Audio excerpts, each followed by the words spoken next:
Hey guys, welcome back to the Atlas Archives Deep Dive series, where we explore in depth the rich and intriguing histories and geographies of every country on Earth.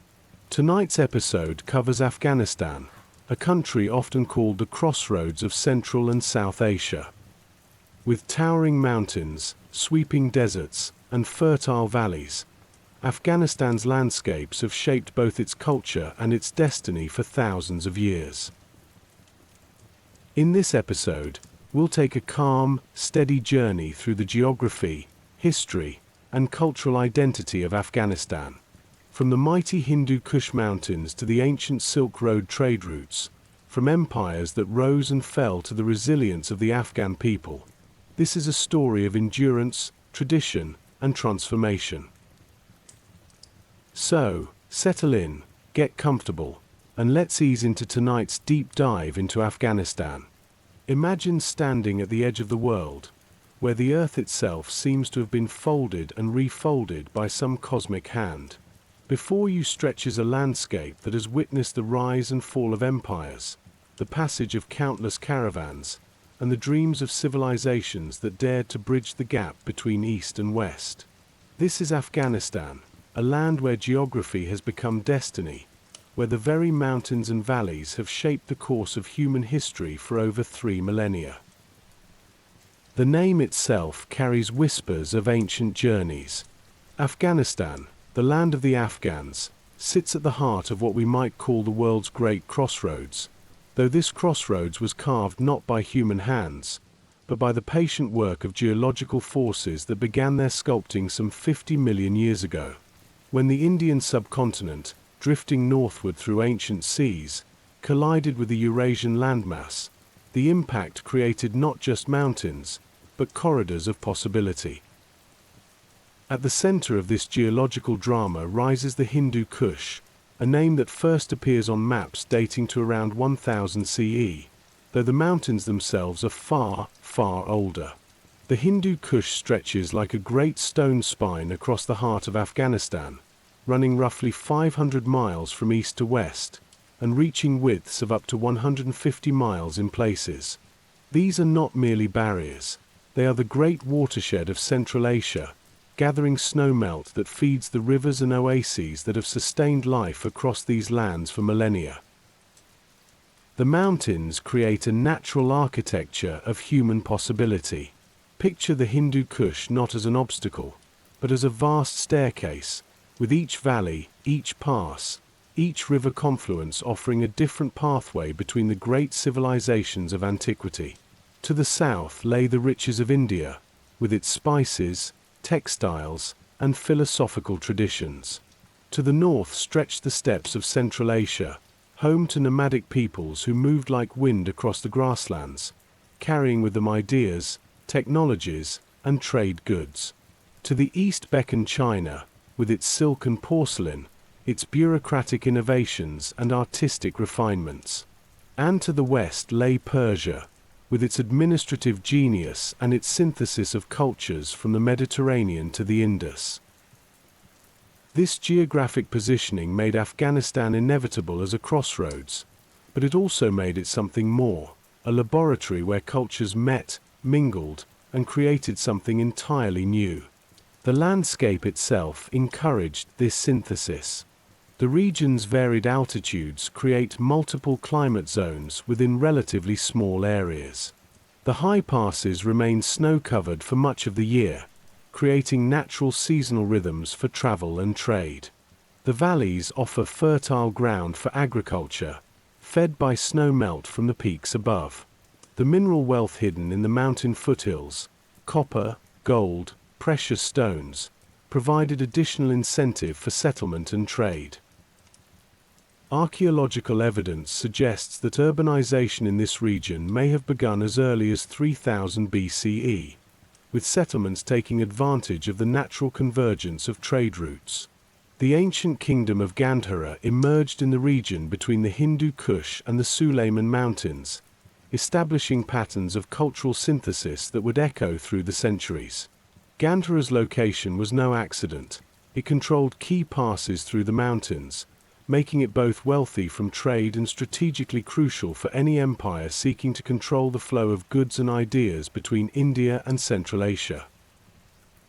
As centuries passed, larger empires began to take notice of this strategic geography.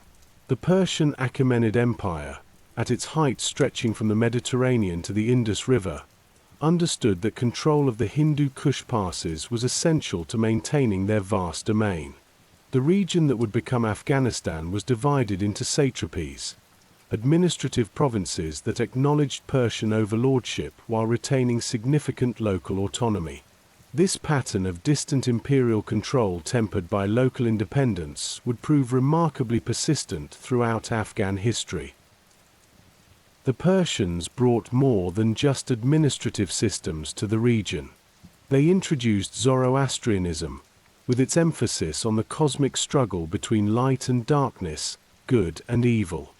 They built roads and established relay stations for their famous postal system. They standardized weights and measures, facilitating trade across their enormous empire. Yet they also learned from the local populations, adopting techniques for mountain warfare, understanding the seasonal rhythms of the passes, and recognizing the wisdom of working with, rather than against, the region's complex tribal structures. But perhaps no single site captures the essence of ancient Afghanistan's role as a cultural crossroads better than Ar-e-Khanum, whose modern name means Lady Moon in Uzbek.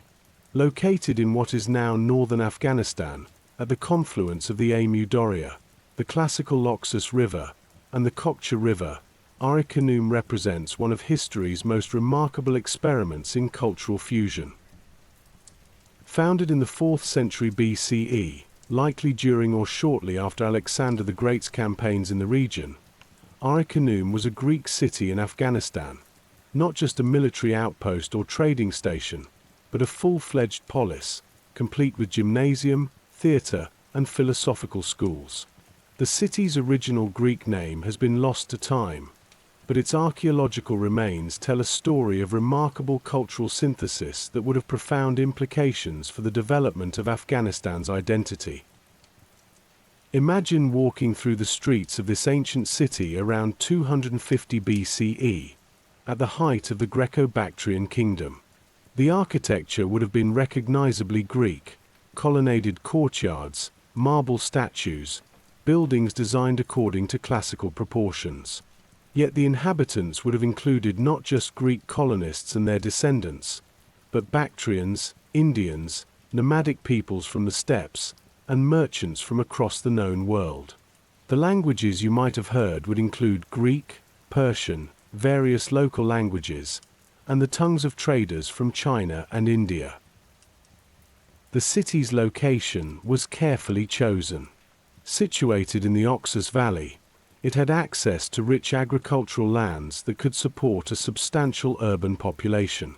The nearby foothills of the Hindu Kush provided mineral resources, gold, silver, and precious stones that helped fund the city's impressive construction projects and maintain its independence. The rivers provided water for irrigation and served as highways for trade goods moving between the Mediterranean world and the markets of India and Central Asia. But Ar-e-Khanum was more than just a successful trading city. It was a place where different ways of understanding the world met and merged. Greek philosophical traditions encountered Indian Buddhism and Persian Zoroastrianism. Greek artistic techniques were applied to subjects drawn from local traditions. The result was something new, neither purely Greek nor purely local, but a synthesis that would influence art, religion, and governance across the region for centuries to come. The archaeological evidence from Ar-e-Khanum reveals this cultural blending in remarkable detail. Greek-style temples housed statues that combined classical Greek techniques with distinctly local iconography. Coins minted in the city bore Greek inscriptions but depicted rulers in distinctly Central Asian dress. The city's gymnasium, that most Greek of institutions, was built according to classical plans but decorated with motifs that would have been familiar to nomadic peoples from the steppes. This cultural synthesis was not merely superficial. The Greco-Bactrian kingdom developed administrative systems that drew on Greek, Persian, and local traditions. Their military techniques combined the disciplined formations of Greek hoplites with the mobility tactics of Central Asian horsemen. Their trade networks linked the Mediterranean world with China and India, creating one of history's first truly transcontinental commercial systems. The prosperity of cities like Arakanum depended on Afghanistan's unique geographic position. The Hindu Kush passes, particularly the Khyber Pass to the southeast and the Salang Pass through the Central Range, became the great arteries of the ancient Silk Road. Caravans carrying silk from China, spices from India, gold from Central Asian mines, and manufactured goods from the Mediterranean world all passed through Afghan territory, paying taxes and duties that funded urban development and cultural patronage. Yet this geographic blessing carried within it the seeds of perpetual challenge. The same passes that brought trade also brought armies. The same valleys that sheltered prosperous cities also provided invasion routes for ambitious conquerors. The same tribal structures that facilitated local governance also created opportunities for fragmentation and conflict. The mountains themselves seemed to impose a certain rhythm on human affairs. In winter, the high passes were closed by snow, creating periods of relative isolation and internal consolidation. In spring and summer, when the passes reopened, waves of traders, pilgrims, armies, and adventurers would flow through the valleys, bringing new ideas, new challenges, and new opportunities for both conflict and synthesis. This geographic rhythm helped create what we might think of as Afghanistan's distinctive historical pattern, periods of unity and prosperity alternating with times of fragmentation and conflict, but always with an underlying continuity provided by the land itself and the peoples who had learned to thrive in its challenging but rewarding environment. The same forces that allowed Alexander's successors to build Greek cities in the Hindu Kush would, in time, bring new conquerors, new ideas, and new opportunities for the remarkable cultural creativity that seems to flourish whenever different civilizations meet in this ancient crossroads. As we settle into contemplating this foundational geography, we can begin to understand how the land itself became a participant in the human drama that would unfold over the centuries. The Hindu Kush was not simply a backdrop for history, it was an active force that shaped the rise and fall of kingdoms, the flow of trade, the spread of religions, and the dreams of peoples who dared to build bridges between the great civilizations of the ancient world. The winds of empire began to blow across the Hindu Kush in the spring of 329 BCE, carrying with them the dreams and ambitions of a young Macedonian king who had already conquered half the known world. Alexander the Great, barely 27 years old, stood at the edge of Bactria with his battle-hardened army, gazing across valleys that had already witnessed the rise and fall of Persian satraps, local kingdoms, and nomadic confederations. What he could not have known was that his brief passage through these mountains would plant seeds of cultural transformation that would bloom for centuries to come. Alexander's approach to Afghanistan was characteristically audacious. Rather than following the expected western route through Arya, he led his troops on what ancient sources describe as a heroic crossing of the Hindu Kush, arriving from the southeast to surprise his Persian adversary, Artaxerxes V. Bessus, who had prepared for invasion from an entirely different direction. The crossing was brutal, so severe that his starving soldiers were forced to eat their pack animals during the grueling mountain journey. Yet this hardship would prove formative, teaching Alexander's commanders lessons about Afghan geography that would influence their approach to governing this challenging terrain. The conquest of Bactria between 329 and 327 BCE was not simply another military campaign for Alexander. It was an encounter with a landscape that demanded new strategies, new forms of governance, and new ways of thinking about empire itself. The traditional Greek model of the polis, the independent city-state, had to adapt to the realities of governing vast territories separated by mountain barriers and connected by seasonal trade routes. Alexander's solution was characteristically creative. Rather than attempting to rule Afghanistan from a distant capital, he founded new cities throughout the region, each bearing the name Alexandria but adapted to local conditions and populations. Alexandria Ariana rose in the west, in the fertile valley that would later become Herat. Alexandria Arachosia grew in the south, at the site that would evolve into modern Kandahar. Alexandria in the Caucasus was established near present-day Bagram, controlling the vital passes through the central Hindu Kush. Each of these Alexandrias was both a military stronghold and a cultural experiment, Greek in conception but necessarily local in practice. The most significant of Alexander's cultural adaptations was perhaps his marriage to Roxana of Bactria, a union that symbolized his recognition that governing Afghanistan would require partnership with, rather than domination over, local elites. This marriage was not merely diplomatic theater, it represented a fundamental shift in Alexander's imperial strategy, acknowledging that the geographic realities of Afghanistan made traditional conquest and occupation impractical. The campaigns in the Kabul Valley, known to historians as the Cophen Campaign, revealed both the potential and the limitations of imperial control in Afghanistan. Between May 327 and March 326 BCE, Alexander's forces fought against the Aspasiri, Gurians, and Assakinoi tribes in the valleys of what is now eastern Afghanistan and northern Pakistan. These were not set-piece battles between organized armies, but a grinding series of sieges, mountain warfare, and negotiations with tribal leaders who understood their terrain far better than any foreign invader. What emerged from Alexander's Afghan campaigns was not conquest in the traditional sense, but something more subtle and ultimately more enduring, a cultural synthesis that would reshape both Greek and local civilizations.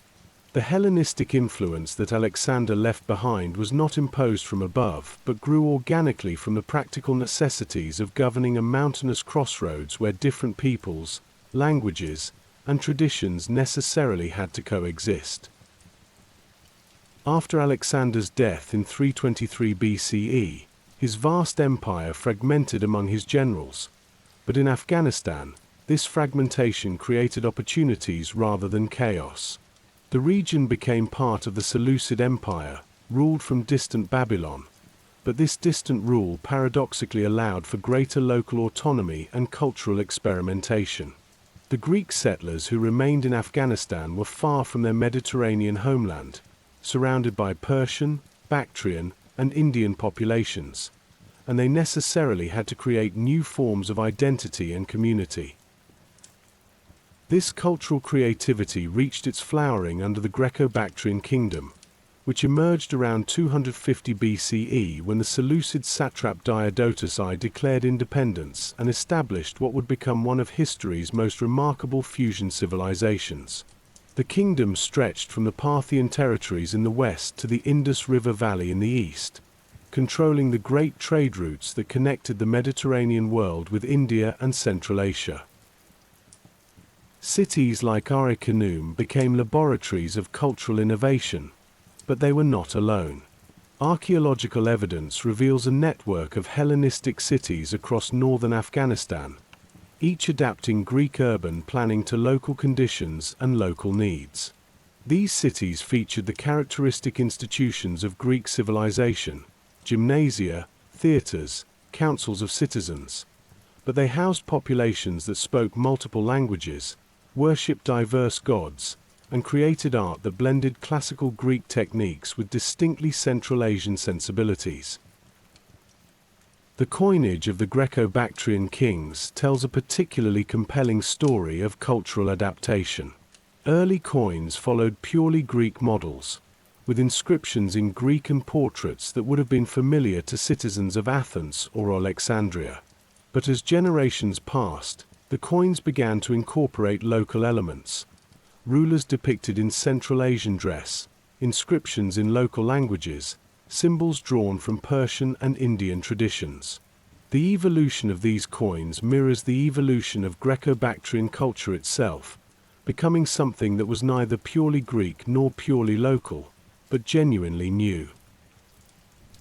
The prosperity that supported this cultural flowering came largely from Afghanistan's position on the emerging Silk Road networks.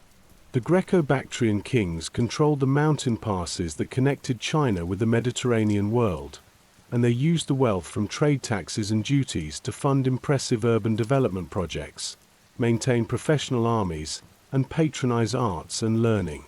The kingdom's strategic position allowed it to play the great powers of the ancient world, Rome, Parthia, the Mauryan Empire of India, and the Han Dynasty of China, against each other while maintaining its independence through a combination of diplomatic skill and geographic advantage. Yet the same geographic factors that enabled the Greco-Bactrian kingdom's prosperity also ensured its eventual fragmentation. The Hindu Kush passes that brought trade also brought armies. The tribal structures that provided local governance also created opportunities for political fragmentation. By the middle of the 2nd century BCE, pressure from nomadic invasions, internal dynastic struggles, and the expansion of neighboring empires had begun to fragment Greco-Bactrian power. The destruction of Khanum around 145 BCE marked not just the end of a city, but the conclusion of one phase of Afghanistan's role as a cultural laboratory. Yet the patterns established during the Hellenistic period, cultural synthesis, adaptation to geographic realities, the balance between central authority and local autonomy, would prove remarkably persistent. The Kushan Empire, which emerged from the political chaos of the late Hellenistic period, represented a new form of synthesis. The Kushans were originally a nomadic confederation from the Central Asian steppes, but when they established control over the former Greco-Bactrian territories, they adopted and adapted many Hellenistic practices while adding their own innovations. Under rulers like Kanishk the Great, who ruled from around 127 to 150 CE, the Kushan Empire became one of the great powers of the ancient world, controlling trade routes from Central Asia to the Indian Ocean. The Kushans made one of their most significant contributions to world civilization through their patronage of Buddhism. The geographic position of Afghanistan made it a natural meeting ground between the Buddhism of India and the diverse spiritual traditions of Central Asia and the Mediterranean world. Under Kushan patronage, Buddhist monasteries and stupas were built throughout Afghanistan, creating a network of learning centers that attracted scholars and pilgrims from across Asia. The Buddhist art that flourished in Kushan Afghanistan, particularly in the region around Gandhara, represents another remarkable example of cultural synthesis. Greek artistic techniques, inherited from the Hellenistic period, were applied to Buddhist subjects, creating a distinctive style that influenced religious art from Central Asia to Southeast Asia. The famous Buddha statues of Bamyan, carved into cliff faces in central Afghanistan, stood as monuments to this cultural fusion for over 15 centuries before their tragic destruction in 2001. The Kushan period also saw the development of new trade networks that extended Afghanistan's commercial reach even further. The empire's coins have been found from the Caspian Sea to the Bay of Bengal, testament to the extent of their commercial influence. These trade networks carried more than just goods. They transmitted ideas, technologies, artistic techniques, and religious practices across the breadth of the ancient world. As the Kushan Empire gradually weakened in the 3rd and 4th centuries CE, Afghanistan found itself once again at the center of great power competition. The Sassanid Empire of Persia, which had replaced the Parthians as the great rival of Rome in the west, expanded its influence into Afghan territories. The Sassanids brought their own form of cultural synthesis, blending Persian administrative traditions with local practices and fostering the development of new forms of art and architecture. Under Sassanid influence, Zoroastrianism experienced a revival in Afghanistan, but it was a Zoroastrianism that had been influenced by centuries of contact with Buddhism, Greek philosophy, and local traditions. Fire temples were built throughout the region, but they served communities that included not just Persian colonists but also Greek descendants, Bactrian locals, and nomadic peoples who had settled in the valleys and oases. The Sassanid period also saw the continued development of Afghanistan's urban centers. Cities like Balkh, which the Arabs would later call the mother of cities, grew into major intellectual and commercial centers. These cities maintained the cosmopolitan character that had developed during the Hellenistic and Kushan periods, serving as meeting places where merchants, scholars, and religious teachers from diverse backgrounds could encounter each other and exchange ideas. As the 7th century dawned, Afghanistan remained what it had been for over a millennium, a crossroads where empires met, mingled, and were transformed by their encounter with both the challenging geography of the Hindu Kush and the remarkable cultural creativity of the peoples who had learned to thrive in this mountain landscape. The stage was set for another great transformation, as new armies carrying the message of Islam began to move eastward from the Arabian Peninsula, bringing with them yet another opportunity for the cultural synthesis that had become Afghanistan's distinctive contribution to human civilization. The mountain passes that had carried Alexander's armies, the trade routes that had enriched Greco-Bactrian cities, and the cultural laboratories that had produced Gandharan art were about to witness the arrival of a new wave of change, one that would add yet another layer to Afghanistan's role as a crucible where civilizations met and created something entirely new. In the quiet hours before dawn in the year 642 CE, as the first light touched the eastern peaks of the Hindu Kush, the sound of horses could be heard echoing through the passes where Alexander had once led his armies and where Buddhist pilgrims had walked in contemplation. This time, however, the travelers carried with them neither the philosophical inquiries of Greek scholars nor the gentle teachings of the Buddha, but the revolutionary message of Islam, a faith that would transform Afghanistan once again into a crucible of cultural synthesis. The Islamic conquest of Afghanistan began in the middle of the 7th century after the Arab Muslims had completed their conquest of Persia, defeating the Sassanid Empire in the great battles of Walaja, Al-Qadisiyah, and Nahavand. Yet this was not a conquest in the traditional sense of overwhelming military force, but rather a gradual process of conversion, adaptation, and cultural fusion that would unfold over more than 2 centuries. The Arabs approached Afghanistan with a respect for its strategic importance that echoed the understanding of earlier empires. They recognized that the Hindu Kush passes were not merely geographic features to be crossed, but the great arteries through which the wealth and wisdom of civilizations flowed.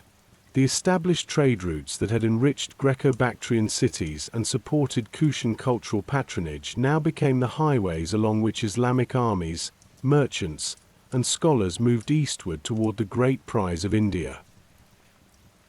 The Muslim frontier in Afghanistan had become relatively stabilized after the 1st century of the Islamic calendar, as the relative importance of the Afghan areas diminished in favor of more direct routes to Indian wealth. This early stabilization allowed for something remarkable: the gradual integration of Islamic religious and legal traditions with the sophisticated administrative and cultural practices that had evolved over centuries of imperial rule in the Afghan crossroads. The early Islamic period in Afghanistan witnessed the emergence of what historians now recognize as one of the great examples of religious and cultural synthesis. The cities that had been centers of Buddhist learning gradually transformed into centers of Islamic scholarship, but this transformation preserved and incorporated rather than simply replacing existing traditions.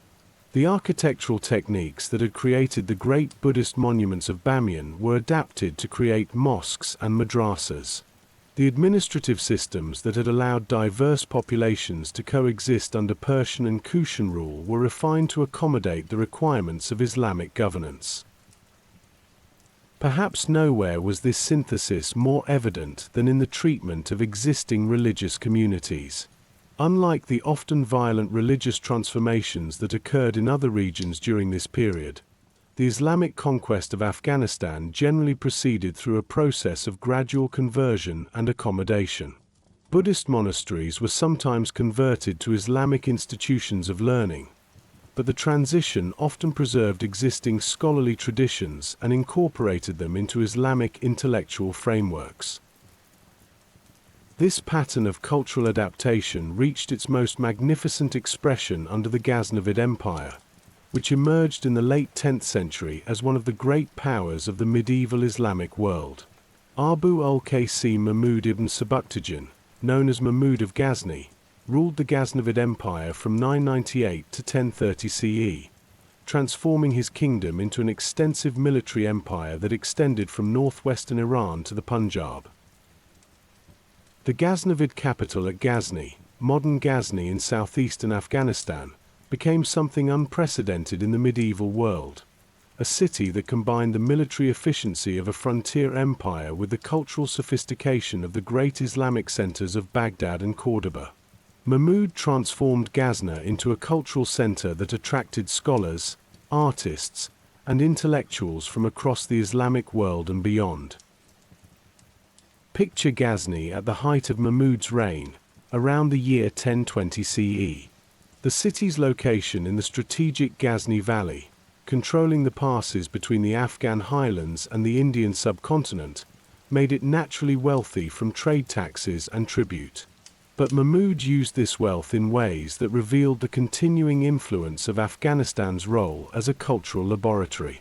Rather than simply accumulating treasure, he invested in creating institutions of learning that brought together Islamic scholarship with the mathematical and scientific traditions of India, the philosophical heritage of ancient Greece, and the administrative wisdom of Persia.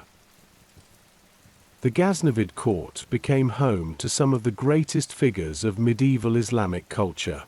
The great Persian poet Ferdowsi completed his monumental Shahnameh while under Ghaznavid patronage, creating an epic that preserved and celebrated Persian cultural identity within an Islamic framework. The polymath al-Biruni conducted his groundbreaking studies of Indian mathematics, astronomy, and philosophy while serving as a court scholar in Ghazni, producing works that synthesized Islamic and Hindu learning traditions in ways that influenced scholarship for centuries. This cultural flowering was made possible by the Ghaznavids' sophisticated understanding of Afghanistan's geographic and cultural position. Mahmud's early conquests expanded Ghaznavid rule to roughly the same footprint as the ancient Kushan Empire, suggesting a conscious recognition of the natural boundaries and possibilities that geography created for an Afghan-based empire. The Ghaznavid administrative system represented another form of synthesis, combining Islamic legal frameworks with proven techniques for governing the diverse populations of the Hindu Kush region. Local governors were expected to be versed in Islamic law, but they also had to understand the seasonal rhythms of mountain agriculture, the complex relationships between settled and nomadic populations, and the delicate diplomacy required to maintain the cooperation of tribal leaders who controlled crucial passes and routes. Yet even as the Ghaznavids created this remarkable cultural synthesis, the patterns of Afghan history, prosperity followed by fragmentation, unity followed by division, continued to operate. Under Masood I, the Ghaznavid dynasty began losing control over its western territories to the Seljuk Empire, demonstrating once again how the same geographic factors that enabled prosperity also created vulnerabilities to invasion and internal division. The decline of Ghaznavid power created an opportunity for the emergence of another great Afghan dynasty, the Ghurids, who would prove even more remarkable in their cultural achievements and their understanding of Afghanistan's unique position in the medieval world. The Ghurid dynasty was a culturally Persianate dynasty of eastern Iranian origin, centered in the hills of the Ghor region in central Afghanistan, where they initially started out as local chiefs before becoming an empire from 1175 to 1215. The Ghurids faced a challenge that would test their understanding of Afghan political realities. They gradually converted to Sunni Islam after the conquest of Gaur by the Ghaznavid ruler Mahmud of Ghazni in 1011. But they had to establish their legitimacy and authority in a region that had grown accustomed to sophisticated governance and cultural patronage under their predecessors. Their solution was to surpass their predecessors in the scale and ambition of their cultural projects. Under rulers like Ghiyath-ul-Din and his brother Mu'izz-ul-Din Muhammad, the Ghurids embarked on architectural and intellectual projects that would leave lasting monuments to their understanding of Afghanistan as a bridge between civilizations. The most spectacular surviving monument to Ghurid cultural achievement is the minaret of Jam, rising from the remote valleys of central Afghanistan like a prayer-made stone. The minaret of Jam embodies the Ghurid Empire's artistic, religious, and intellectual achievements, representing a synthesis of architectural traditions that drew from Persian, Turkish, and local Afghan sources to create something entirely new. The minaret's location, in the confluence of the Jam and Hari rivers in the heart of the Gaur Mountains, was not chosen by accident.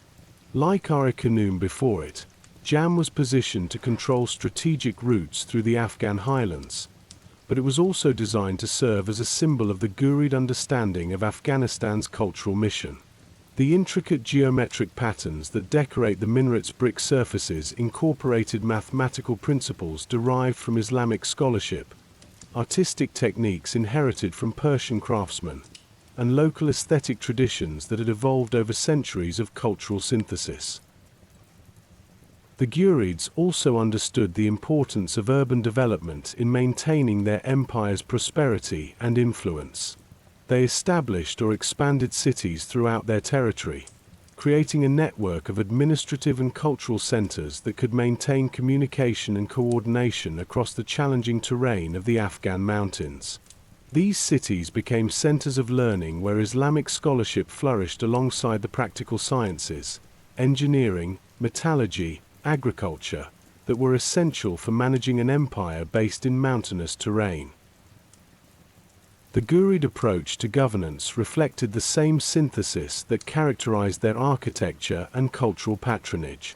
The Ghurid conquests laid the foundation for Muslim rule in India, but they achieved this through a combination of military efficiency and cultural sophistication that acknowledged the diverse populations and traditions they governed. The Ghurid Sultanate was ruled cooperatively by Ghiyath-ul-Din and Mu'izz-ul-Din, representing an innovation in Islamic governance that reflected the practical realities of ruling a geographically fragmented empire. This cooperative rulership allowed the Ghurids to maintain control over both their Afghan heartland and their expanding territories in northern India. But it also reflected their understanding that Afghanistan's position as a crossroads required flexible and adaptive forms of governance. Yet the very success of the Ghurids in expanding beyond Afghanistan created the conditions for their downfall. The Ghurids eventually overran the Ghaznavids, but their expanded empire proved difficult to maintain from their mountainous Afghan base.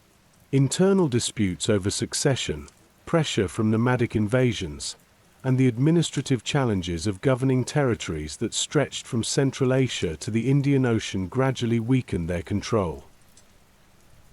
The end of Ghurid power came not from internal collapse, however, but from an external force that would transform not just Afghanistan but the entire Eurasian world: the Mongol invasions of the 13th century.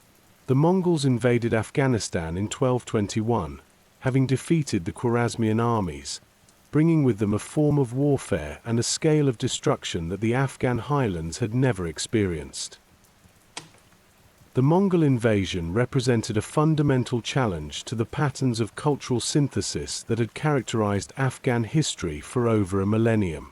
Previous conquerors, Persians, Greeks, Arabs, Turks, had all ultimately been absorbed into Afghanistan's distinctive pattern of cultural creativity, adapting their own traditions to local conditions and creating new forms of civilization in the process. The Mongols, however, brought with them a different approach to conquest, one that emphasized destruction and population displacement rather than adaptation and synthesis. The coming of the Mongols caused widespread destruction, leaving Afghanistan in ruins, and halted the development of new architecture as virtually all artistic activity in the region was eliminated. Cities that had been centers of learning for centuries were destroyed, libraries burned, irrigation systems wrecked, and populations either killed or scattered. Yet even the Mongol invasion, devastating as it was, could not entirely break the patterns that geography and centuries of cultural development had created in Afghanistan. The same mountain valleys that had sheltered Buddhist monasteries and Islamic madrasas provided refuge for survivors of the invasion. The same trade routes that had enriched Ghaznavid and Ghurid cities gradually began to carry commerce again as the initial fury of conquest gave way to the practical necessities of governing conquered territories. This destruction remained the case until Timur assumed leadership of the Mongols in the late 14th century, suggesting that even the Mongol disruption was ultimately temporary, and that Afghanistan's fundamental role as a crossroads and cultural laboratory would eventually reassert itself. The medieval period in Afghan history, from the Islamic conquest to the Mongol invasions, revealed both the possibilities and the limitations created by Afghanistan's unique geographic and cultural position. The Ghaznavids and Ghurids had shown that the Afghan crossroads could support empires of remarkable cultural sophistication, creating new forms of Islamic civilization that influenced development from Central Asia to India. Yet the same openness to external influence that enabled this cultural creativity also created vulnerability to conquest and disruption. As the smoke cleared from the Mongol invasions and the scattered populations of Afghanistan began the long process of rebuilding their cities and their lives, the stage was set for another chapter in the ongoing story of a land where empires met, merged, and were transformed by their encounter with both the challenging geography of the Hindu Kush and the remarkable resilience of peoples who had learned to thrive at the crossroads of the world. As the 15th century drew to a close, the valleys of Afghanistan began to witness the stirrings of recovery from the devastation of Mongol conquest. From the ashes of destroyed cities and abandoned trade routes, new forms of political organization began to emerge, shaped by both the enduring realities of Afghan geography and the evolving balance of power between the great empires that surrounded this ancient crossroads. The stage was set for Afghanistan to once again play its familiar role as a bridge between civilizations. But now the civilizations seeking connection and control were larger, more powerful, and more systematically organized than any that had come before. The recovery began under the Timurids, inheritors of Mongol power who had learned to appreciate rather than simply exploit the cultural possibilities of the lands they governed. Timur himself had recognized the strategic importance of the Afghan territories, but it was his successors who truly understood how to rebuild the sophisticated urban centers and patronage systems that had made medieval Afghanistan a center of learning and cultural innovation. The Timurid rebuilding of Afghan cities represented more than simple reconstruction. It was a conscious attempt to recreate the conditions that had allowed previous civilizations to flourish in the Hindu Kush valleys. The great centers of Herat and Balkh were restored not merely as administrative outposts, but as genuine cultural capitals, complete with libraries, workshops for manuscript illumination, astronomical observatories, and theological schools that attracted scholars from across the Islamic world. Under Timurid patronage, Afghanistan began to recover its traditional role as a meeting place where different intellectual traditions could encounter and enrich each other. The mathematical and astronomical works that had been preserved through the destructions of previous centuries were copied, studied, and extended. Persian poetry experienced a renaissance that built on the traditions established under the Ghaznavids and Ghurids. Architecture evolved in new directions, synthesizing Timurid innovations with the distinctive building techniques that had been developed to withstand both the seismic activity and extreme weather conditions of the Afghan mountains. Yet the Timurid Renaissance in Afghanistan was taking place within a larger context of imperial expansion and competition. To the west, The Safavid Empire in Persia was consolidating Shia Islamic rule and looking eastward for opportunities to expand their influence. To the south and east, the emerging Mughal Empire was beginning its conquest of India and seeking to control the mountain passes that provided the most direct routes between Central Asia and the wealthy Indian subcontinent. The Mughal approach to Afghanistan reflected both their Central Asian origins and their imperial ambitions. Unlike previous conquerors who had seen Afghanistan primarily as a route to somewhere else, the Mughals recognized the region's intrinsic value as a source of mineral wealth, agricultural surplus, and military recruits. More importantly, they understood that effective control of Afghanistan was essential for maintaining communications between their Indian territories and their ancestral homeland in Central Asia. Baber, the founder of the Mughal Empire, had personal connections to Afghanistan that influenced his approach to governing the region.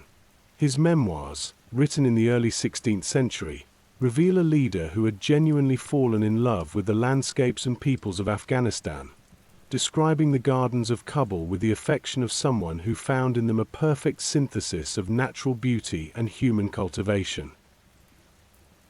Under Mughal rule, Afghanistan experienced another flowering of the cultural synthesis that had become its distinctive contribution to world civilization. The Mughal administrative system, sophisticated and flexible, was adapted to accommodate the particular challenges of governing mountainous territories populated by peoples with strong traditions of local autonomy. Rather than attempting to impose uniform control from Delhi, the Mughals developed a system of provincial governance that balanced imperial authority with recognition of local customs and leadership structures. This balance was particularly evident in Mughal religious policies in Afghanistan. While the empire was officially Islamic, the practical realities of governing diverse populations led to policies of relative tolerance and accommodation. The Buddhist archaeological sites that survived in places like Bamiyan were generally left undisturbed. The diverse tribal and ethnic communities that inhabited the Afghan valleys were incorporated into imperial administrative structures without being required to abandon their traditional forms of social organization. The Mughal period also witnessed the development of what we might recognize as a distinctly Afghan identity, separate from but related to the broader Persian cultural sphere that had previously provided the primary framework for sophisticated culture in the region. This Afghan identity was not simply tribal or ethnic, but reflected the specific historical experience of peoples who had lived for centuries at the crossroads of empires, adapting to successive waves of conquest while maintaining their own forms of cultural creativity and political organization. The economic prosperity that accompanied Mughal rule in Afghanistan was substantial but also created new vulnerabilities. The systematic exploitation of Afghan mineral resources, gold, silver, precious stones, provided wealth that supported both local development and imperial tax obligations. The revival of trade along the routes connecting India with Central Asia and Persia brought commercial prosperity to Afghan cities and provided opportunities for local merchants and artisans. Yet this prosperity depended on the continuation of Mughal power and the maintenance of peaceful conditions across a vast territory. As the 17th century progressed, the Mughal Empire began to face challenges that would eventually affect its ability to maintain effective control over its Afghan territories. Internal succession disputes, external pressure from Persian and Central Asian neighbors, and the growing influence of European commercial interests in Indian Ocean trade all contributed to a gradual weakening of imperial authority. The decline of effective Mughal control in Afghanistan created opportunities for the emergence of local dynasties and the strengthening of tribal confederations that had maintained their internal organization throughout the imperial period. The Durrani Confederation, centered in Kandahar, and various tribal groups in the eastern mountains began to assert greater independence and to compete among themselves for control of the trade routes and urban centers that provided the economic foundation for political power. By the early 18th century, Afghanistan had once again become a contested territory where different powers competed for influence and control. The Safavid Empire in Persia, despite its own internal difficulties, continued to claim authority over the western regions of Afghanistan. Various Central Asian khanates sought to extend their influence southward into the northern Afghan territories. The declining Mughal Empire attempted to maintain control over the eastern regions and the crucial passes that connected Afghanistan with India. Into this complex situation came a new factor that would fundamentally alter the dynamics of regional politics: the expanding influence of European colonial powers, particularly the British Empire, which was consolidating its control over Indian territories and beginning to consider the strategic implications of developments in Afghanistan.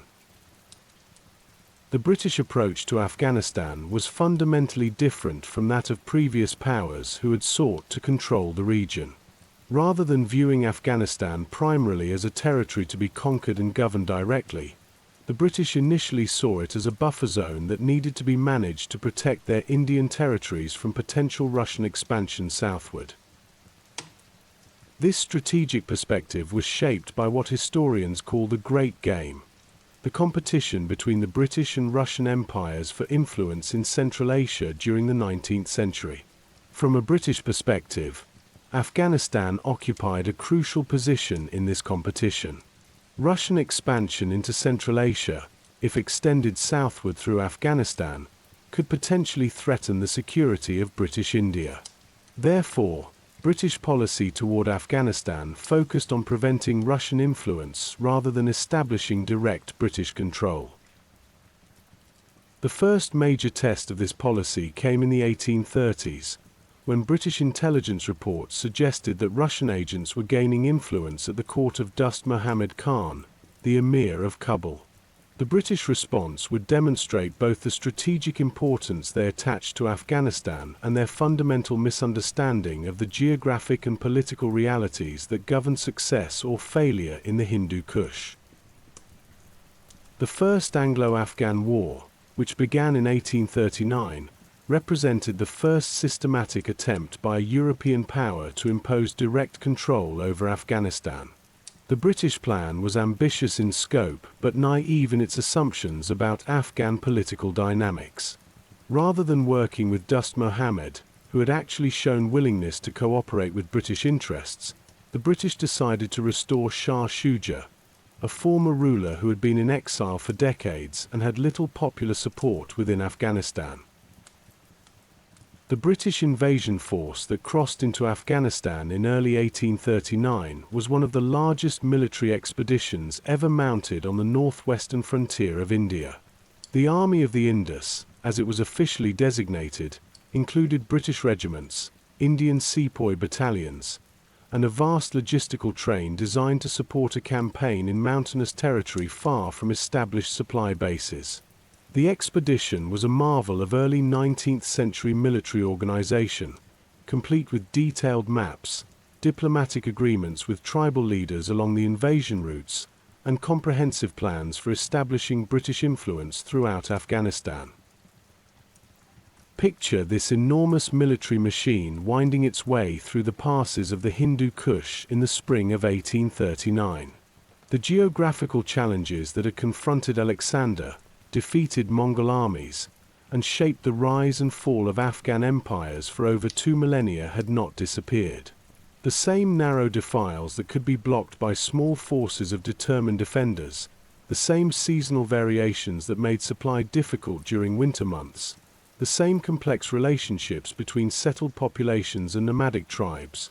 All of these factors remained as significant in 1839 as they had been in 329 BCE. Initially, the British expedition appeared successful. Kabul fell without significant resistance, Shah Shuja was installed as emir, and British officials established themselves in the capital to oversee the new political arrangement. For nearly 2 years, it seemed that European military technology and organizational efficiency had finally succeeded in solving the puzzle of governing Afghanistan that had challenged so many previous empires. Yet the apparent British success was undermining itself even as it was being achieved. The presence of foreign armies and foreign-appointed rulers in Afghan cities generated exactly the kind of resistance that the geography and political culture of Afghanistan had always encouraged. The same mountain valleys that provided refuge for Buddhist monks during periods of political upheaval now sheltered tribal leaders organizing resistance to British occupation. The same pass systems that had allowed previous invaders to enter Afghanistan also provided routes for Afghan fighters seeking to cut British supply lines and communication networks. The rebellion that began in late 1841 demonstrated the continuing power of Afghanistan's geography to shape political outcomes. Afghan resistance forces did not attempt to meet the British Army in conventional battles, where European discipline and firepower would have proven decisive. Instead, they used their intimate knowledge of local terrain to wage a campaign of harassment and siege that gradually isolated British garrisons and severed the communication lines connecting them to their supply bases in India. The retreat from Kabul in January 1842 became one of the great disasters of 19th-century British military history. An army of approximately 16,000 people, soldiers, civilian officials, and camp followers, attempted to withdraw from Kabul to the British fortress at Jalalabad, a distance of less than 100 miles. The retreat took place during the Afghan winter, when mountain passes were filled with snow and temperatures dropped far below freezing. Afghan forces harassed the column constantly, attacking from positions on high ground that commanded the narrow passes through which the British were forced to travel. Of the thousands who began the retreat from Kabul, only a handful reached Jalalabad alive. The destruction of the British Army was so complete that it entered Afghan folklore as a demonstration of the mountains' power to defeat any foreign force that failed to understand the realities of Afghan geography and politics. Yet the British disaster of 1842 was not simply a military defeat. It was a revelation of the fundamental problem that would confront all future attempts to control Afghanistan from outside. The same factors that had made Afghanistan valuable as a strategic crossroads, its position between major powers, its control of important trade routes, its complex tribal and ethnic diversity, also made it extraordinarily difficult for any single external power to govern effectively. The British learned from this experience, but the lessons they drew would shape their approach to Afghanistan for the remainder of the 19th century. Rather than attempting direct control, British policy shifted toward indirect influence, working with local leaders who could provide security for British interests while maintaining their legitimacy with Afghan populations. This shift in British policy coincided with the emergence of increasingly sophisticated Afghan leadership that understood how to navigate the complex international environment of the 19th century. Leaders like Dost Muhammad Khan, who had been displaced by the British invasion but returned to power after their withdrawal, proved adept at playing different external powers against each other while building stronger internal coalitions that could resist foreign pressure. The geography that had shaped Afghan resistance to British invasion also influenced the development of new forms of Afghan political organization. The tribal structures that had provided the foundation for resistance gradually evolved into more centralized confederations capable of coordinating policy across larger territories. The urban centers that had been disrupted by war began to recover their traditional role as meeting places where different tribal and ethnic groups could negotiate common approaches to external challenges. As the middle of the 19th century approached, Afghanistan found itself in a position that was both familiar and unprecedented. The basic geographic realities that had shaped its history for millennia remained unchanged. It was still the great crossroads where empires met, still the bridge between Central Asia and India, still the land where cultural synthesis flourished under the right conditions. Yet the scale of the powers competing for influence in the region was larger than ever before, and the intensity of their competition was creating new pressures and new opportunities for Afghan political development. The British experience in Afghanistan during the 1840s had demonstrated that the old patterns of conquest and direct rule were no longer viable in the modern era of more sophisticated military technology and more systematic imperial administration. Future attempts to influence Afghan development would require more subtle approaches that acknowledged both the strategic importance of Afghanistan's position and the proven ability of its peoples to resist foreign domination. The stage was set for the next phase of Afghan history, in which the challenge would be not simply resisting foreign invasion, but developing indigenous institutions capable of maintaining independence and promoting development in an increasingly complex international environment. The mountains that had sheltered resistance fighters during the British occupation would now need to shelter the difficult work of building a modern state that could preserve Afghanistan's traditional role as a bridge between civilizations while adapting to the realities of a world increasingly dominated by industrial powers and global competition. The morning of August 19, 1919, brought with it not only the familiar sight of the sun rising over the peaks of the Hindu Kush, but also the dawn of a new era in Afghan history.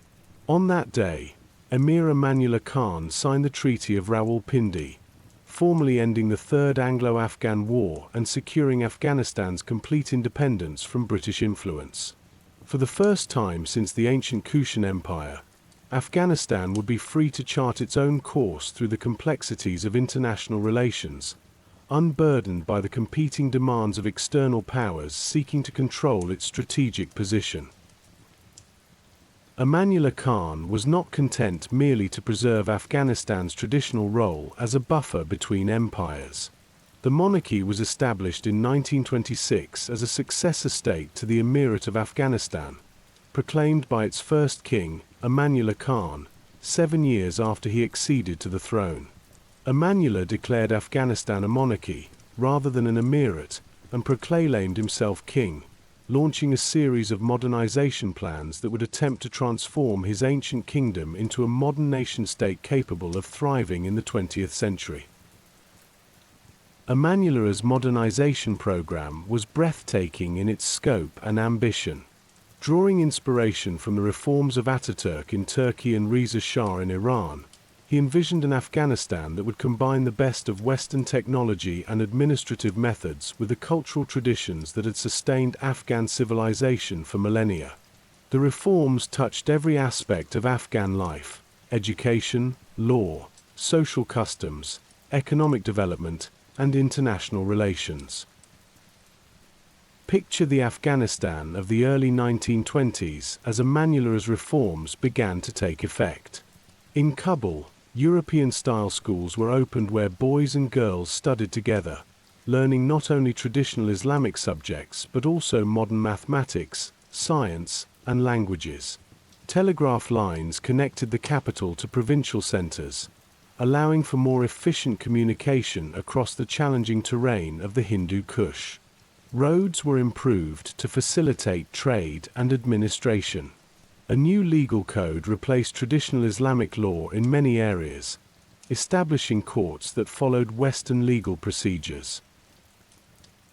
Most dramatically, Amanullah attempted to transform Afghan social customs, particularly those governing the role of women in public life. Queen Soraya, his wife, appeared unveiled in public and accompanied the king on diplomatic visits to European capitals, providing a powerful symbol of the social transformation that Amanullah envisioned for his country. Women were encouraged to pursue education and to participate in economic activities that had previously been restricted to men.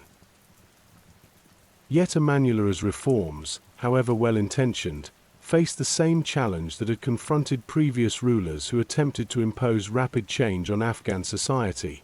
They underestimated the depth of cultural traditions and the strength of local resistance to external innovation, even when that innovation came from their own government. The geographic factors that had allowed Afghanistan to preserve its independence also created conditions that made centralized reform difficult to implement. The mountain communities that had provided the backbone of resistance to British invasion were not necessarily ready to embrace Western-style modernization, even under Afghan leadership. The tribal leaders who had maintained their authority through centuries of imperial change saw many of Emanuelah's reforms as threats to their traditional power and influence. The religious authorities who had played crucial roles in preserving Afghan identity during periods of foreign domination viewed changes in Islamic law and social customs as dangerous departures from the faith that had sustained their communities. Critics, frustrated by Emanuelah's policies, took up arms in 1928 and by 1929 had forced the king to flee the country, ending one of the most ambitious attempts at modernization in Afghan history. The rebellion that overthrew Emanuelah demonstrated once again the continuing power of Afghanistan's geographic and cultural diversity to limit the effectiveness of centralized government, even when that government was indigenous rather than foreign. The failure of Emanuelah's reforms did not represent a rejection of modernization itself, but rather a demonstration that successful change in Afghanistan would have to proceed more gradually and with greater attention to local sensibilities and traditional power structures. Most of Emanuelah's reforms were reversed, although later King Mohammad Zahir Shah made a more gradual program of reform. The reign of Zahir Shah, which lasted from 1933 to 1973, represented a more measured approach to modernization that sought to balance innovation with tradition, central authority with local autonomy. Rather than attempting to transform Afghan society overnight, Zahir Shah pursued incremental reforms that built gradually on existing institutions and practices. Under Zahir Shah's guidance, Afghanistan began to develop the infrastructure necessary for a modern economy while preserving the cultural traditions that gave Afghan society its distinctive character. Universities were established in major cities, but they included strong departments of Islamic studies alongside modern scientific faculties. Roads and communications were improved, but the projects were planned to serve existing trade patterns rather than disrupting them. Constitutional government was introduced, but it incorporated traditional assemblies and consultation methods that had deep roots in Afghan political culture. The economic development that occurred during the middle decades of the 20th century was made possible by Afghanistan's continuing strategic importance in international relations. The Cold War between the United States and Soviet Union created opportunities for Afghanistan to pursue a policy of non-alignment that allowed the country to receive aid and investment from both superpowers while avoiding entanglement in their conflicts. After the end of the Third War, the Emir of Afghanistan, Emanuelah, sought to modernize his country and used Soviet aid to do so, marking the beginning of Soviet-Afghan relations. This pattern of balancing relationships with competing powers continued under Zahir Shah, who welcomed both American and Soviet assistance for development projects that served Afghan national interests. The most visible symbol of this balanced approach to international relations was the construction of modern highways that connected Afghanistan's major cities and linked the country to both its northern and southern neighbors. The Salang Tunnel, built with Soviet assistance, provided a reliable year-round connection between Kabul and northern Afghanistan, while the ring road connecting Kabul, Kandahar, Herat, and Mazar-i-Sharif was constructed with American aid. These infrastructure projects represented more than simple economic development. They were conscious attempts to use modern technology to overcome the geographic barriers that had historically fragmented Afghan political unity. For the first time in centuries, the government in Kabul could maintain regular communication with all regions of the country regardless of season or weather conditions. The universities that were established during this period, particularly Kabul University, became centers of intellectual ferment that attracted students from across the region and fostered the development of new forms of Afghan nationalism that transcended traditional tribal and ethnic divisions. The educated elite that emerged from these institutions would play crucial roles in Afghan politics for the remainder of the 20th century, though not always in ways that promoted stability and unity. Yet even as Afghanistan appeared to be successfully modernizing while preserving its independence and cultural integrity, The same geopolitical forces that had shaped its history for millennia were creating new pressures that would ultimately overwhelm the delicate balance that Zahir Shah had maintained. The 1973 coup that ended the monarchy was led by Mohammed Daoud Khan, Zahir Shah's cousin, who believed that Afghanistan's development required more rapid and systematic reform than the traditional monarchy was capable of implementing. Daoud's republic pursued closer ties with the Soviet Union while attempting to reduce the influence of traditional leaders and religious authorities. The conflict began in 1978 when communist revolutionaries overthrew Daoud's government and established the People's Democratic Party of Afghanistan (PDPA) regime. The PDPA's attempts to implement radical social and economic reforms generated the same kind of resistance that had brought down Amanullah Khan 50 years earlier, but this time the consequences would prove far more devastating. The communist government's land redistribution programs, secular education policies, and attempts to limit the role of Islamic law in Afghan society provoked widespread rebellion, particularly in the rural areas where traditional social structures remained strong. The rebellion was supported by Pakistan and other neighboring countries, creating a regional conflict that attracted the attention of both superpowers. The Soviet Union intervened in support of the Afghan Communist government in its conflict with anti-communist Muslim guerrillas during the Afghan War, 1978–92, and remained in Afghanistan until mid-February 1989.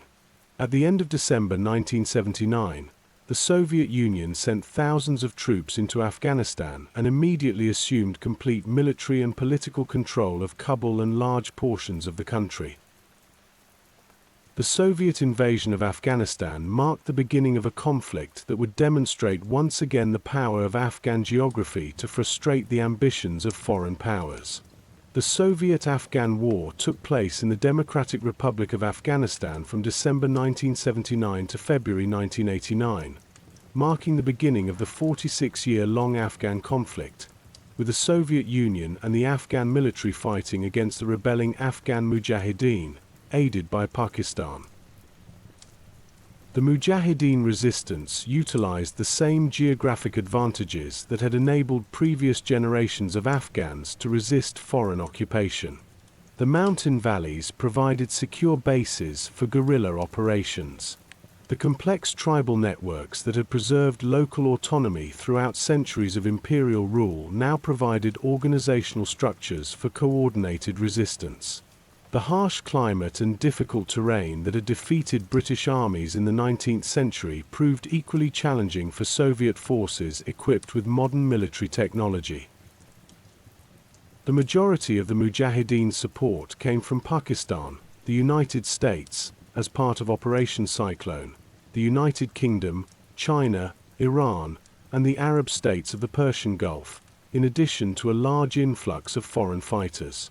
This international support transformed what might have been a local rebellion into a proxy war between the superpowers, with devastating consequences for Afghan society. The war's impact on Afghanistan was catastrophic. Millions of Afghans became refugees, fleeing to Pakistan and Iran to escape the fighting. The ancient irrigation systems that had supported agriculture in the Afghan valleys for thousands of years were systematically destroyed. Cities that had been centers of learning and cultural development for centuries were reduced to rubble. The delicate balance between central authority and local autonomy that had allowed Afghan society to function was shattered. Yet even in the midst of this destruction, the basic patterns that had shaped Afghan history for millennia continued to operate. The resistance to foreign occupation drew its strength from the same sources that had sustained Afghan independence for centuries. The challenging geography that provided natural defensive positions, the social structures that enabled cooperation among diverse tribal and ethnic groups, and the cultural traditions that valued independence and resistance to external domination. When Soviet forces finally withdrew in February 1989, they left behind a country that was physically devastated but had not been conquered. The same geographic and cultural factors that had enabled Afghanistan to serve as a bridge between civilizations for over 2,000 years had once again proven stronger than the military technology and political organization of a modern superpower. The Soviet withdrawal, however, did not bring peace to Afghanistan. Mujahideen fought against the Soviets in the Soviet-Afghan War and continued fighting amongst themselves following the Soviets' withdrawal in 1989.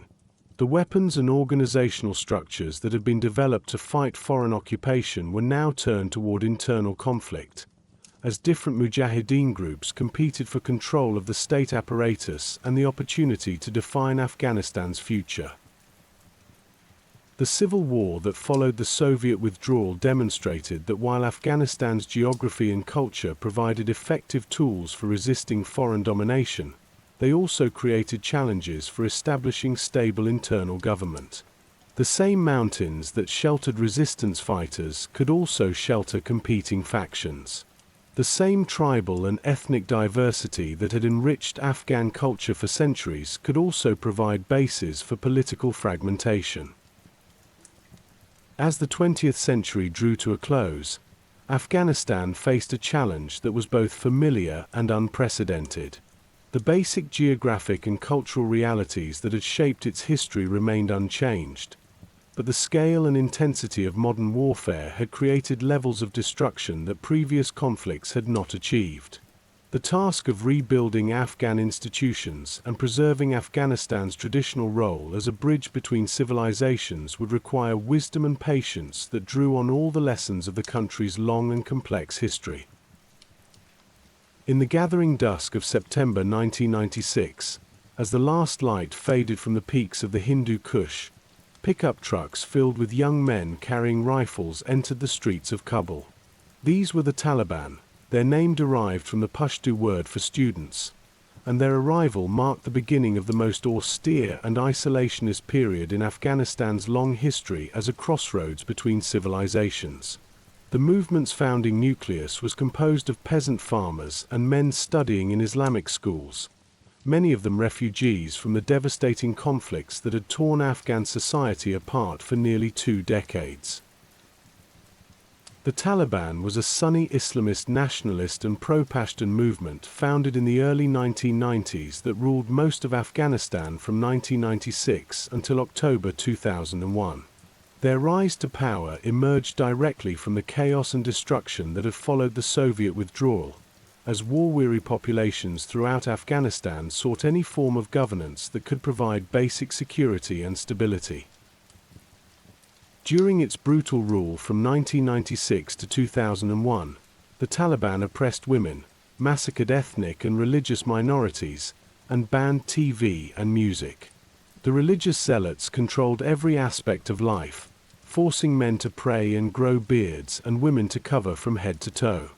Yet to understand the Taliban phenomenon solely in terms of religious extremism would be to miss the deeper currents of Afghan history that enabled their rise and shaped their governance. Picture Afghanistan in the mid-1990s, after 17 years of continuous warfare. The ancient irrigation systems that had sustained agriculture in the fertile valleys were destroyed or neglected. The roads that had connected Afghan cities to each other and to neighboring countries were cratered by explosions and impassable in many seasons. The universities and schools that had begun to create an educated Afghan middle class were closed or reduced to rubble. In this landscape of destruction, the Taliban's promise of order and security resonated with populations that had known little of either for nearly 2 decades. The Taliban established Islamic courts in areas under their control to judge criminal cases and resolve disputes. These courts meted out punishments to dozens of prisoners, including execution and amputation. These courts are said to have heard cases in sessions that lasted only a few minutes. Yet harsh as their justice was, it was justice of a sort, and in many areas it represented the first systematic attempt at governance that local populations had experienced since the fall of the communist government. The Taliban's approach to governing Afghanistan represented a radical departure from the patterns of cultural synthesis and adaptation that had characterized successful Afghan rulers throughout history. Rather than seeking to balance different traditions and incorporate diverse populations into their governance structures, the Taliban attempted to impose a uniform interpretation of Islamic law that left little room for the ethnic, linguistic, and cultural diversity that had always been Afghanistan's distinctive characteristic. This approach was particularly evident in their treatment of Afghanistan's archaeological and cultural heritage. In March 2001, the Taliban used dynamite and artillery to destroy the great Buddha statues of Bamyan, monuments that had stood for over 15 centuries as symbols of Afghanistan's role as a meeting place between different civilizations. The destruction of these statues was not simply an act of religious iconoclasm. It was a rejection of Afghanistan's historical identity as a crossroads where different cultures could coexist and create new forms of beauty and meaning.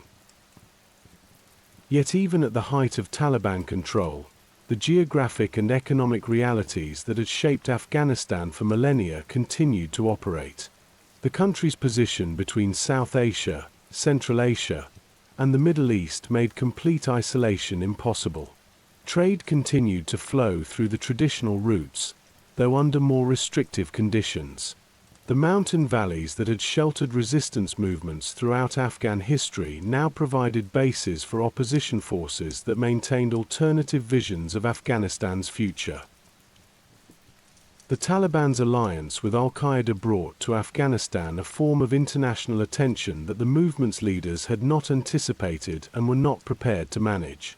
It ruled approximately 75% of Afghanistan from 1996 to 2001. Before it was overthrown by an American invasion after the September 11 attacks carried out by the Taliban's ally al-Qaeda. The American-led invasion that began in October 2001 represented another chapter in Afghanistan's long experience with foreign military intervention, but it also marked the beginning of the most sustained international engagement with Afghanistan in the country's history. The Taliban, a Sunni Islamic fundamentalist and predominantly Pashtun movement, controlled most of Afghanistan from 1996 to 2001. In October 2001, US and allied forces invaded the country and quickly ousted the Taliban regime following its refusal to hand over terrorist leader Osama bin Laden. Unlike previous foreign interventions, which had typically aimed at strategic control or economic exploitation, the post-2001 international presence in Afghanistan was explicitly committed to supporting the development of democratic institutions and economic infrastructure that could provide alternatives to the extremism and instability that had characterized the previous decades. The initial success of the international intervention was striking. Within months of the Taliban's fall, millions of Afghan refugees began returning from Pakistan and Iran. Schools reopened, including schools for girls that had been banned under Taliban rule. Markets that had been stifled by Taliban restrictions began to flourish. The ancient cities of Afghanistan began to recover something of their traditional role as centers of commerce and cultural exchange. Yet the same geographic challenges that had confronted every previous attempt to govern Afghanistan from outside continue to operate in the 21st century. The mountain terrain that provided natural defensive positions for Taliban and other insurgent groups could not be controlled by conventional military forces, no matter how technologically sophisticated. The complex tribal and ethnic structures that had enabled Afghan society to maintain its identity through centuries of imperial rule also provided organizational frameworks that could support sustained resistance to foreign occupation. The two-decade period of international engagement with Afghanistan revealed both the possibilities and the limitations of external attempts to transform Afghan society. Significant progress was made in areas such as education, healthcare, and women's rights, particularly in urban centers where international presence was strongest and most sustained. Kabul University, which had been a symbol of Afghan intellectual achievement in the mid-20th century, was rebuilt and expanded. New hospitals and clinics were established throughout the country. Telecommunications networks connected even remote villages to the global economy and information systems. The development of Afghanistan's mineral resources, long recognized but never systematically exploited, began to offer the prospect of economic development that could provide alternatives to the poppy cultivation and smuggling that had financed decades of conflict. The discovery of substantial copper, lithium, and rare earth deposits suggested that Afghanistan's geographic position might become valuable not just for its strategic location, but for its contribution to the global economy. Yet these achievements remain fragile, dependent on the continued presence of international forces and vulnerable to the same patterns of resistance and fragmentation that had characterized Afghan responses to foreign intervention throughout history. The gradual deterioration of security conditions, particularly in rural areas where the Taliban and other insurgent groups maintain their presence, demonstrated the continuing power of Afghanistan's geography and social structures to limit the effectiveness of external governance. In February 2020, the United States and the Taliban signed an agreement on the withdrawal of international forces from Afghanistan by May 2021.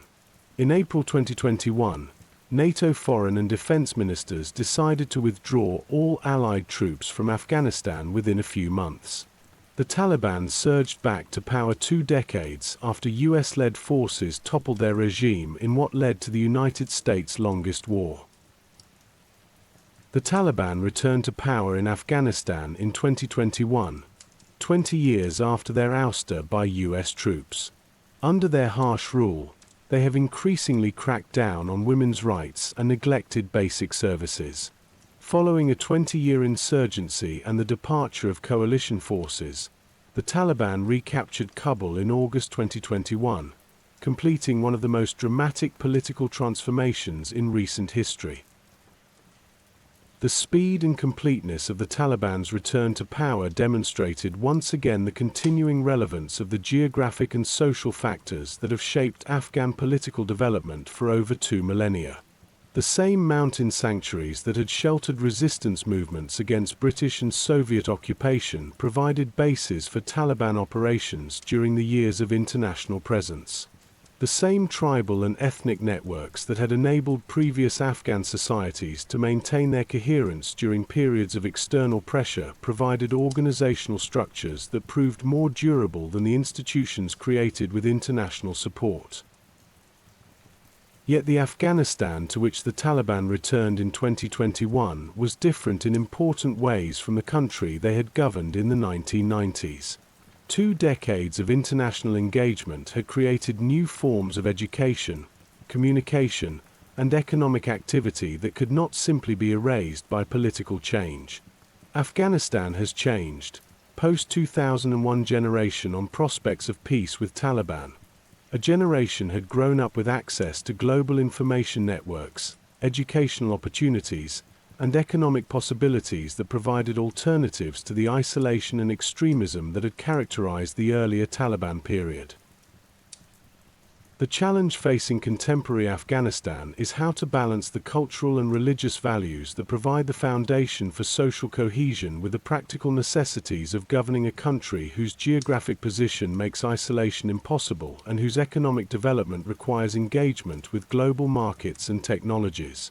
This is, in many respects, the same challenge that has confronted Afghan leaders throughout history: how to preserve what is valuable in traditional Afghan culture while adapting to the changing requirements of an interconnected world.